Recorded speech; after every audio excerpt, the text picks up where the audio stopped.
to get it dismissed. Yeah. And 2 days before the oral arguments on the summary judgment, a fellow named Kurt Billings and his wife come in and claimed that they had talked to me sometime prior to this, and then I said I had pictures of Art Bell involved with sexual experiences with children hidden in a cave in Colorado and then in New Mexico, and then I said it was a joke. And then 1 day before, a fellow named Ghost Wolf, actually he's from New Jersey, he's not an Indian, but he likes to think he is, comes in and he says that he saw me at a conference, and I said I was going to get that Art Bell at the conference. And so the judge, in making a decision on the summary judgment, says, well, you know, I'm really suspicious. I didn't have a chance for rebuttal or anything.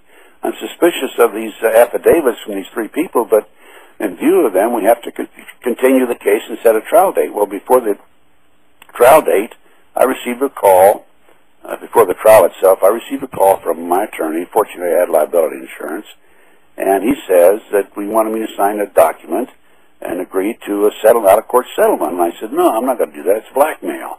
And so they, long story short, my insurance company and Worldwide Christian Radio had an out-of-court settlement for X number of dollars.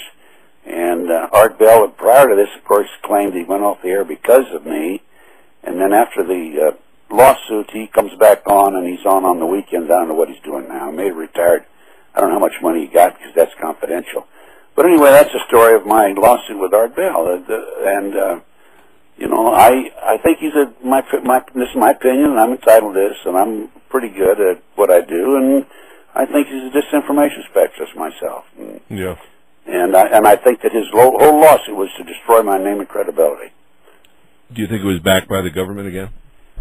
Well, I don't. I'm going to give you a John DeCamp answer on that. I don't. I don't know if it was or wasn't, but I strongly suspect that might be the case. Of course, John wouldn't put that second sentence in there. No, I know. He would have just said, "I don't know if it was or wasn't." You know? Yeah. No, I think that the whole thing was rigged to get me.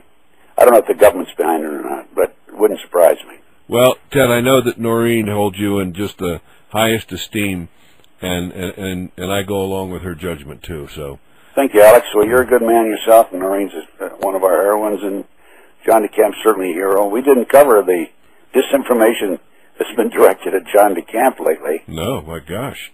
You didn't know about it?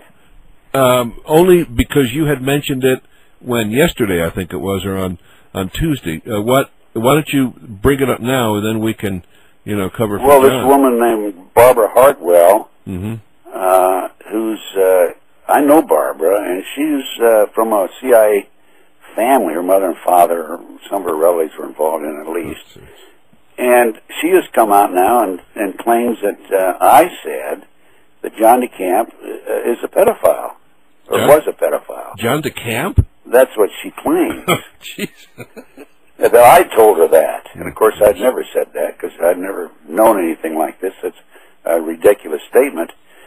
And in addition, it's on the Internet, by the way, and she's just blasting me, claiming I don't know, all kinds of crazy things, again, to destroy my name and reputation. Now, she's not alone because her cohort is a fellow named Stu Webb. Oh, yeah.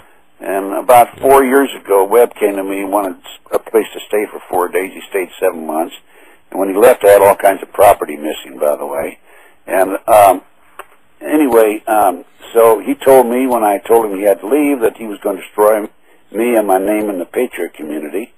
And he's done everything he can to do that. He's also been blasting me. And Stu Webb has also taken the information by Barbara Hartwell about John DeCamp and putting that on his website. It's a very elaborate website. Now, here about 2 years ago, I heard that Stu Webb had been very critical of me and put out extensive disinformation about me in an interview. So I ordered a copy of the videotape. Now, this is going to be an interesting story. And I'm sitting on my couch watching it with my roommate and associate. She's an invalid, and I take care of her, by the way. And 23 minutes into this videotape, he says, in addition to saying I'm a no good person and all that sort of thing, he says, I am working with the FBI agent Robin Sandoval, the Las Vegas office, and I've been given a symbol number. Now I'm saying, oh my gosh, you know what that means? That means the FBI, to the average person, doesn't mean anything. To me, no, I know. What happens is the FBI we gave, and we still are, I'm sure, yeah. our informants symbol numbers, so information that Right. is reported in the report does not identify the source. Right. So what I did is I set that videotape aside, and I was telling somebody about it about 10 days later, and he says, send me a copy of it. So I made several copies of the videotape, mm-hmm. and I sent it out, and he called me back. He says, this is not on there. I said, what? He said, no, there's nothing on there about him being given a symbol number. So I pulled my master out that I recorded from Jeez. and played it. It's not on there. Somebody, first of all, somebody had to know that I saw it. Yeah. And number two, somebody had to come into my condominium and switch tapes on me. Wow. And so I did some checking with some of my sources, and I found out that the government has a capability of monitoring all of us through the cable television. Gosh. So wow. They obviously were monitoring me when I was sitting on the couch watching the first version of it. Yeah. Yeah. And Boy, so we go from there. It's but unbelievable. This is just an example. Yep, it's unbelievable what is happening. A big brother, a paramilitary operation we have going. Yeah. Now, Tommy Frank, the general from Iraq, has recently made this statement, and this is on the internet also, and I saw an art newspaper article by him, that the next terrorist attack will be a biological attack, and the United States will declare martial law. Well, that's what they're shooting for. That's what they're shooting for. Yep. It goes back to Oklahoma City. Remember the first thing out of Clinton's mouth when that happened? He says, we've got to take the guns away from these people. It had nothing to do with guns. No. Matter of fact, it had nothing to do with the people. I mean, it was a government operation, but that was the whole purpose. Now, that June 1995, Clinton gave a speech in New Hampshire. It was, and in the speech he said, made something about the Oklahoma City bomb was a miracle bombing, or something along those lines. I forget the exact words he used. Yeah. But it wasn't. In other words, it was not ammonia nitrate fertilizer bomb. Of course not. Yeah. Well, go back to even what Ben Parton said, General Ben Parton, and he was the one that told me, when it was seen the military personnel were carrying out the unexploded bombs. And how about the 22 or 25 videotapes from around the area that the FBI confiscated? Well, Terry Yagi, what about his videotape? Which one is that? Because I don't know that one. Terry Yagi was a police officer, Oklahoma City police officer. Uh-huh. He was a big 6'3", 245-pound black man. Mm-hmm. A wonderful person. I've looked into his background and talked to his wife, ex-wife actually.